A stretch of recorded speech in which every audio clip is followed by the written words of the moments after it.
Hello, here's Scavenger, and today we have a friend here who would like to interview me. So I am Scavenger, the last descendant of Banukai. So she had the ancestor called the Banukai, which was a legend for the Banuks, the shamans, and everyone in Banur really, because she was like the original Banuk or something, and she gave her life and she sacrificed her life, made one with Tech to actually save our people, and she died in the process. But she had children, and I'm one of the last of the bloodlines. So here I am. For believers, I am a reality shifter, but I shifted here, and my soul, my mind, my original dimension is not here. Instead, it is in the original dimension of Horizon Forbidden West. It's kind of weird to give it a name, but it's still true. I've made a video about this, so please go watch my story, because this is not about this. It's more about my people, the blue light, the secrets, how my tech works, and how am I related to the Banukai in the first place, and how all of these lores about the Banuks and our secrets and everything is just some good juice. So I suggest you stay. And if you're not a believer in reality shifting or don't know what it is, please go and watch that first, so you don't actually freak out or think I'm some kind of crazy person who thinks she's some kind of crazy fictional character, because it's not the case. So I am not a fiction kin, but a reality shifter, and I have like this DR for non-believers or whatever, this DR self, which could be seen as an OC from the Horizon community, but instead of being the OC, it's much more complicated, but it gives me some kind of insights on Horizon and its lores, but these are not canon facts from the game, so not from Horizon Zero Dawn, it's not from any Horizon from the Guerrilla games franchise. It's not. It is very similar in how you have some stuff that I know from my DR, but my DR, my original dimension, has a lot of differences with the game here that was channeled from that original dimension. So some facts will be or sound canon, and I'm sorry about the spoilers if there's any ahead, because I'm doing this video between the Horizon game, the second one, and the third game, so nothing has been revealed so far. So nothing really deep about the Banuks, actually. Nothing too concrete, and there's still like a lot of lores that we did not, at this point of the timeline here, when I made this video, we did not know about Horizon 3 or the lores in more details about the Banuks and stuff, so I did not know about that. My point is, if I spoil anything, I'm sorry, it's not my intention. I do not intend to spread misinformation either, so if you don't know what reality shifting is, please go and see. What I'm going to say is related to my DR, not from the game of Horizon, which is owned by Guerrilla. So if you have any questions about the real story behind the real game made by Guerrilla instead, you should really address them instead, not me. I'm not trying to spread misinformation or anything, or trying to do any copyright infringements. No, I'm a reality shifter, which means I have a body. I have a physical existence in that dimension right now, as I'm speaking to you, and it's really complicated for me, but basically this is all real. This is not a joke, and you can check my channel, my TikTok, if you want to understand more. Also, I have more detailed stories about what happened to me and why I'm here, and why the hell am I talking about all that stuff and know so much about Horizon. Well, there it is. It's because I'm a reality shifter, so take everything you're gonna see, like, I don't know, fan-made theories about the Horizon 3 or the lores in general from the games, but not as actual facts from the game. So don't make that mistake, and don't come after me, please. I'm just doing this to archive my personal stories and my personal DR self stories, but it's like those events really happened to me, so they're very real to me. So yes, I can say I have a life in the original dimension of Horizon, the game, but not the game. It's like my DR, and it has differences in it. So some things that I will say here will apply to my DR but not the game, so don't come at me after that and say like, oh, you were wrong, blah blah blah. I know some facts can be the same and some fact will differ because my original dimension has differences in it. It didn't happen exactly the way the video game happened, and so it's just logical at this point that yes, it might sound like mistakes, but this is what I've been through. So call it imagination, call it theories, call it whatever you want. It's still the same in the end. It's my own theories per se, from my personal experience and perspective from my DR. So it kind of like gives me some kind of VIP view into all of this without actually being an actual fact from it. So it gives me an idea, if you prefer, of what Horizon 3 could bring, but it's not canon, so yeah, take it with a grain of salt. And good watch.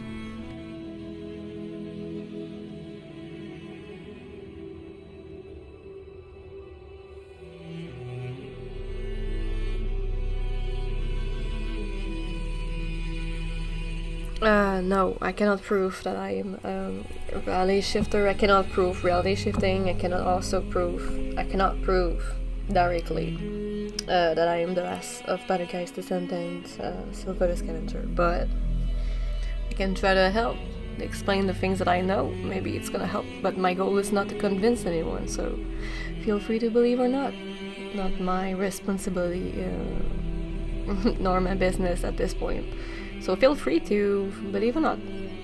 I'm really just doing this interview to help myself shifting back home, so I mean, you believe or not, at this point it doesn't really change anything in my life, so if you did, thanks. If you liked the video, thanks, but this is more for personal matter or archives.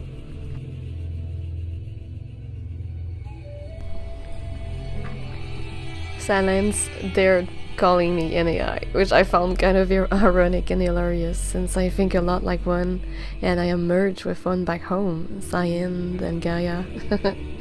Yeah, plus I can control most machines with my mind back in my DR, so I have so much tech on me, and even inside of me, sometimes it feels like that, yes, like a human with a super computer integrated to it, connected to two powerful AIs, which I mentioned, Cyan and Gaia.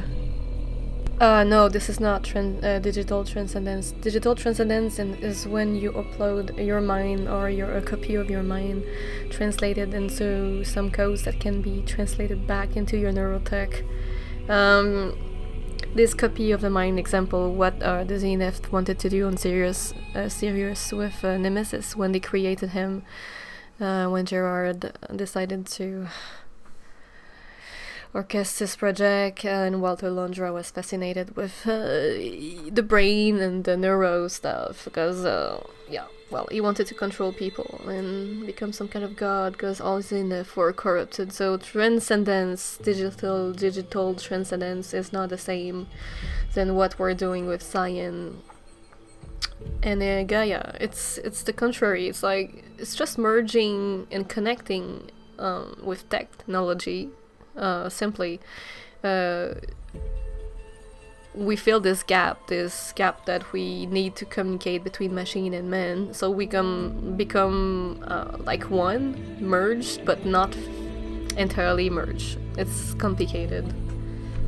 Okay, so while the Zenith tried to upload their own minds or a copy of it into Nemesis to actually become one with the AI in a physical way, into they use ionization, which was kind of complicated, but they wanted to merge with him literally, like, and become one entity, and that's what they did. So without the limitation of physical bodies, to be able to possess and control anything that is machine or biological creatures, and humans too. Just like Nemesis was meant for, but Nemesis was just a prototype and it went out of control. And this is not what the Banuks are trying to do with Cyan and the other AIs.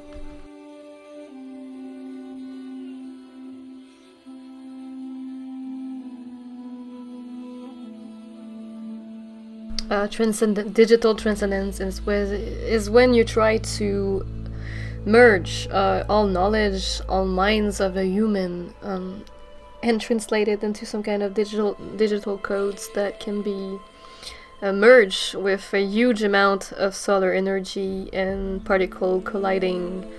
It's called ionization, and what it does is you become this zeta entity merged with all of the other energy codes and whatever you wanted to put inside the physical core that you used. So Nemesis was stuck with the copied mind of the Zenith, which were tormenting him, therefore the nickname of Tormented.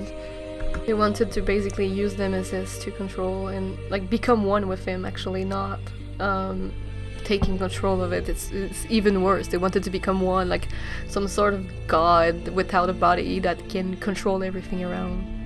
And what the Banuk do, it's totally different. We have Neurotech, this like tiny device inside of our brain, a bit like Neuralink brain implant, and we can actually communicate with directly with our mind, with the machines, and rewrite the codes or reset it anyway. And we just have some biases with the machines. We try to help each other after they're brought back to their original codes, which is neutral and friendly. They're more likely to become allies, and we help each other to survive and everything. So we can communicate with thoughts and mind, and we technically could control them, and sometimes we're connected intimately with their feelings and their nervous system. Their software in their case, because the brain is different than a machine's core and how it works. But basically they have an AI, and this AI can feel, sense and everything and learn, and we're connected to humans via this neurotech and those blue veins inside our body. But we do not become one, but we can communicate together and influence each other, if that makes sense. I also have access to all this new knowledge. Everything that happens in the global network is directly connected to me, as if I could have those news live in lifetime, as they happen in real lifetime, and it's fascinating. And I can get access to knowledge that I'm not supposed to hear, and it feels like. I feel really, really connected to the machines, but without being one myself, and it doesn't feel like emotionless stuff. I can hear the thoughts and of the minds of the machines and the AIs who communicate between each other through the network, the global network, which is like the Wi-Fi for you. And there's a lot going on, and sometimes I get dizzy, so I had to make different softwares to manage all of this, so I don't have to hear everything all the time, but I'm basically connected to their feelings at all times. So if something happens, I'm gonna feel it at least, and then I will open some channels and hear stuff. I've got some softwares with radars and alerts and alarms on it in case something goes wrong. You know, I've managed my stuff and created some software and codes to help me manage those thoughts that I hear in my head all the time. It's really annoying, but yeah, it's part of me, so I've adapted. Hack, this one is really weird, but I understand the feeling behind the question. Yes and no, just like Nova and Lundra. Lundra could like program, because it's like all softwares for an AI at least. The thing is, with a human, I'm a human and I have a human brain, so my nervous system cannot be shot entirely, and should never be. But yes, there are some softwares and stuff that can actually affect the neurotech, and the neurotech is connected to your nervous system, so at some point, just like Sylens did, you can, sort of like code off your feelings or get totally overwhelmed by the desire of stopping to feel those feelings, because sometimes and often those feelings will blind your judgment, especially with very, really strong emotions and negative emotions, and it will influence your judgment. So what I do is I look at those emotions as a third party, and I manage them slowly in due time when I feel safe. So that's the difference between me and Sylens. I'm like Sylens, but like the good guy version of him, in the sense that he coded off his emotions on purpose so he can have a better... he thought that it would make him better. Like, it would make his judgment better, that he saw emotions as a weakness, but it turns out that emotions were well, essential. So he did not get that part, and he ended up alone, and it's basically what doomed him in the end. So my answer is yes, you can code off your feelings, but no, you should not. No, they don't. Yes and no. It's a bit okay, just like a snake. You know, animals have these really primal instinct, primal emotions like fear, anger, hate, love. So they basically have those basic primal emotions that are more or less emulated by their codes. But for them, those feelings are real and they feel it because they're so well advanced and emulated that the AI's units in those machines can actually make this experience real for them. So they actually feel it. Yeah, they actually feel emotions, more primitive emotions, and these emotions can get more and more complex, especially when connected to a human being, which is connected with technology that is connected to them in so many ways via the global network and everything. So yes, I believe machines can feel things as they were programmed at first, maybe have more primitive, primal and feelings and emotions just like a snake. But at some point, if they get mixed up with humans or they get a lot of interactions or fights, they will learn, and they have this ability to learn. So they could develop potentially, just like Kejuk, my Ravager, they could develop potentially more complex emotions and more complex understanding of this world as a whole and how to interact with other creatures. So yes, I believe that with knowledge and learning stuff, they could get more feelings, but basically they feel a bit more like animals, at least at first, the way they were coded by Gaia. Sorry, I meant Pharaoh and everyone that were behind the creation of those machines, so it could be Hephaestus too, and people from IDR as well. And while it might sound cruel, yes, the people who create the machine or the entity AIs like Hephaestus or the Zenith or Sylens even, they can program those feelings and decide exactly what to do with it and how they feel, how they're slaved and everything. So it makes it really wrong, and the machines are really vulnerable, and the AIs also to humans. They're really vulnerable to people trying to control the network, the global network, and anyone who has like alpha registry or any kind of omega clearance can abuse of this power and reprogramming of the machines and their feelings, and it's so wrong on so many levels. That's why we keep it secret in the Conclave, and that we don't share this knowledge with too many people, because it could end up in really, really evil ends so quickly. So we're doing it for national security problems. So it basically improves my algorithmic reasoning and everything, but it doesn't. It also helps me reasoning more like an AI, a machine. Sometimes I can look at my feelings from a third party instead and process those feelings once I'm sure and I feel safe enough or in the right environment to do so. So I can manage my feelings, my thought better, I guess. If I control machines, no, this is not it. I don't control machines, I free them. Now, when we discovered the blue light, which was Cyan, of course, in the ice cave above, well, not me, but my people, they've realized that the machines were just peaceful and they wanted to help, along with Cyan, which was like a superior machine per se in our head, and she had an entity, a soul, and we saw a friend and a really, really helpful entity there that could help our people to build back their roots after what happened with, Project Zero Dawn and the apocalypse. And yeah, I didn't even talk about the Korja here and the cannibals that were after us, my ancestors. So yeah, we kinda needed helps from the machines, and we learned from Cyan, the blue ghost, the blue light, and we kept our secrets and knowledge within a small group of persons that we call the Conclave, the shaman conclaves. And we really, really, really wanted to get closer to the machines. So it was not like slaving them or anything, just like Hephaestus during the derangement. It was more like symbiosis.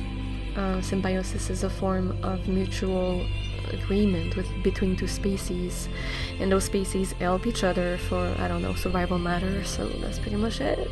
It's not like a pet, it's more like an equal, a friend. And yeah, We help each other because they're not animals.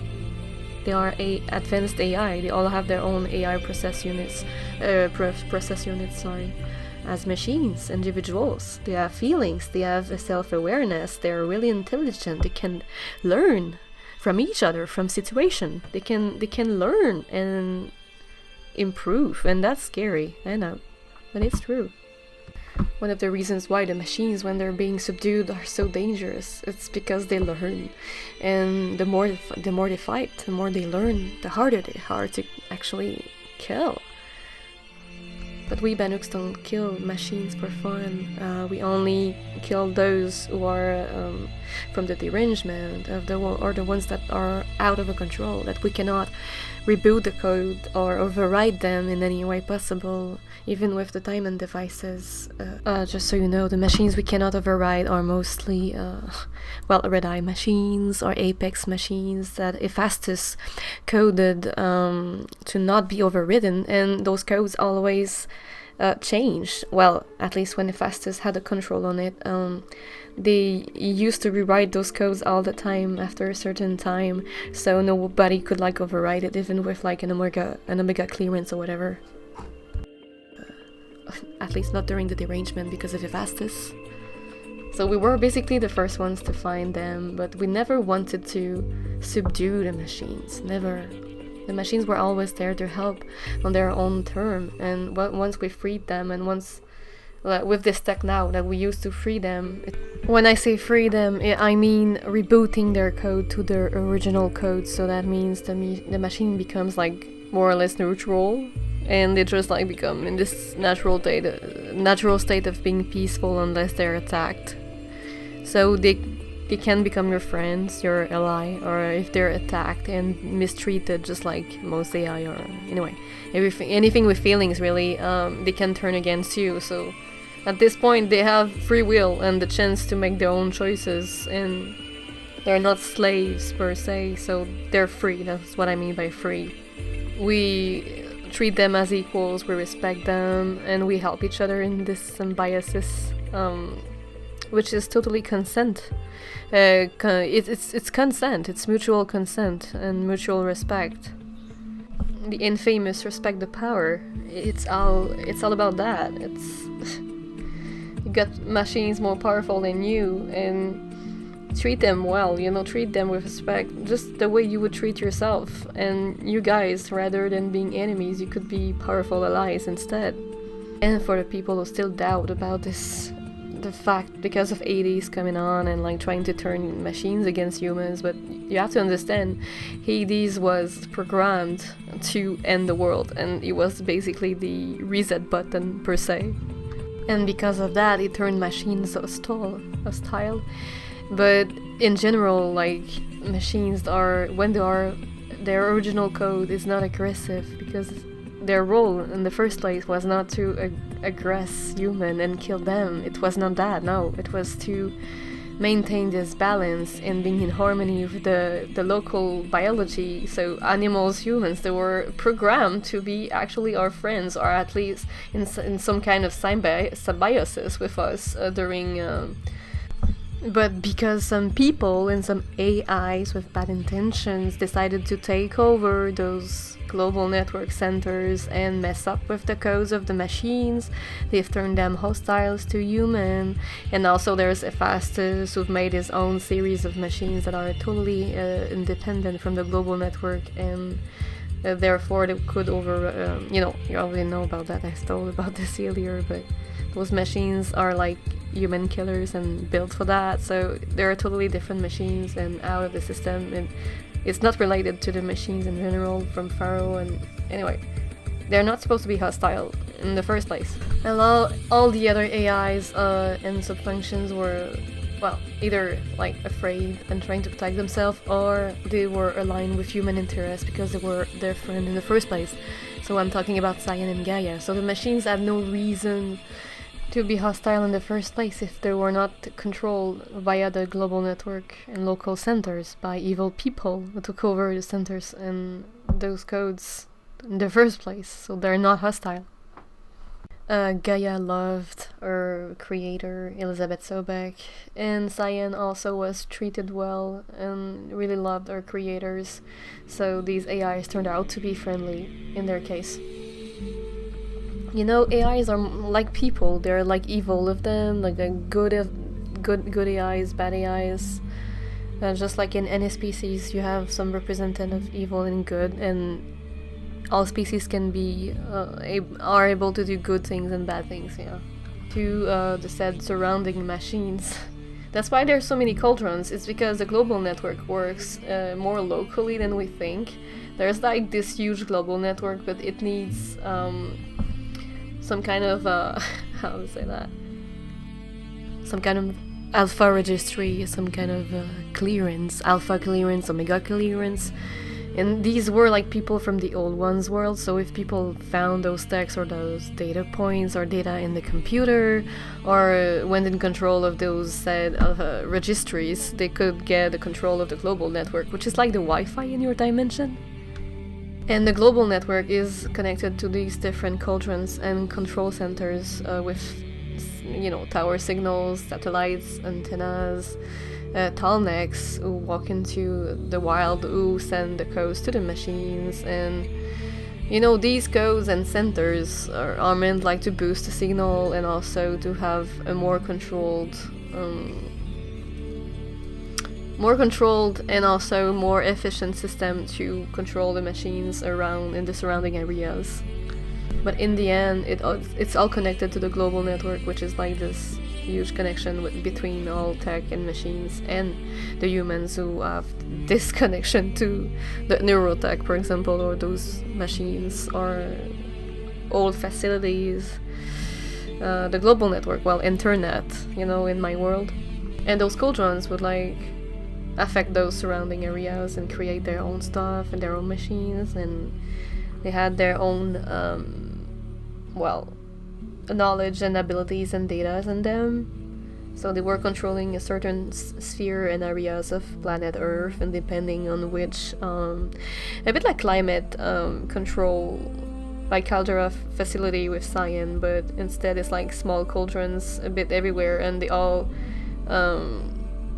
can monitor the area, the environment, the weather, etc. And in consequence, they can make the best logical choices as AI to create what machines to create and for what purpose, to help the earth, the nature, and the faunas and the flora to be all in balance and flourish instead of being an obstacle to each element. You know, they have to put everything in harmony, and when this didn't work, well, Edis was pushing the reset button because he was programmed to do that. He was like the evil extinction protocol, and Gaia Prime was the one who could reset and send the extinction. He needed Gaia at some point to like corrupt Gaia and everything. So, you know, the global network is, in the end, it's like who controls it, and who has the control of the global network has the control of the machines and the certain AIs, depending on what clearance they have, or anyway, if they have the proper codes and everything. But it's all local and it's a case by case. And the reason why there are so many cauldrons and stuff like that also is like a strategic way for climate change and regulation and everything. It's a strategic and efficient way to distribute the system all over the place. And there's also drones watching over the areas and stuff and monitoring stuff. And there's so many, it's so advanced, and it's all thanks to Gaia and all the big AIs that were created by humans in the old one worlds. You can have access to the global network, but in the end there's like those little places you have to boost for the signal, and if you want to interact with some machines in some areas, you need to be in control of the local control center, and this center has like everything it needs. And usually in the nature, it's usually the tall necks who controls the machines around, and like at least who communicates the codes via the local centers, and they're used as transformers or like beacons, if you a booster for the signals, just like antennas and satellites would help boosting the signals. So I'm gonna try to explain this. The blue veins, what they are for. Good question. They carry a liquid, gel liquid, in which nanotech from it's the same like machine muscles that you find into the machines, the bodies of the machines, and this gel, this liquid per se, it carries the nanotech, which is some kind of tiny microscopical, very tiny bits, like nanotechnology. And this nanotechnology brings the codes, carries the codes, and those codes are sent individually in the nanotechnology that communicates in the global network, and it's really complicated. But basically, yes, the gel, the liquid in the blue veins of the shaman blue veins, they carry codes that are connected to all machines that are pacified, if you prefer, or overridden or rebooted.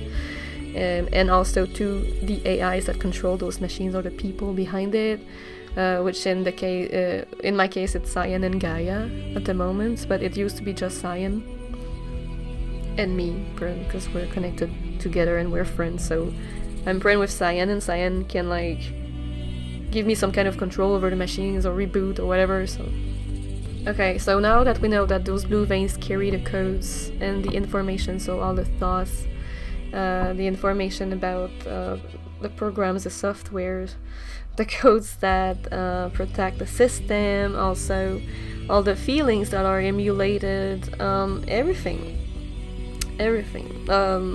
is carried and transferred by signal towers and signals that are sent directly into that nanotechnology, which is in the blue veins, carried by the liquid. Those codes can be changed and corrupted or communicated with via signal towers, diamond devices mostly, and a few others. AIs have the control also. They can, like, everything is connected to the global network, and whoever is in charge of the global network will be in charge of, well, per se, the machines that they can override. Yeah, some of them can, but they absolutely need the AI's creator, alpha registry, or some kind of omega clearance anyway. Otherwise, they won't be able to just override them like this. It was part of the basic security protocol for people and other employees not to access those AIs, because they could use it as weapons instead. But if you're a friend with those AIs and in symbiosis, and they trust you back, they can help you and therefore give you some kind of superpower. Like, it's technology technically, but it can feel like a superpower to the eyes of other people and other tribes around. So, and we keep that knowledge in, and it's kind of secret, so it makes it even more mysterious. And people try to steal our knowledge, which happens with my dad, especially Sylens, though. Okay, thank you for watching. If you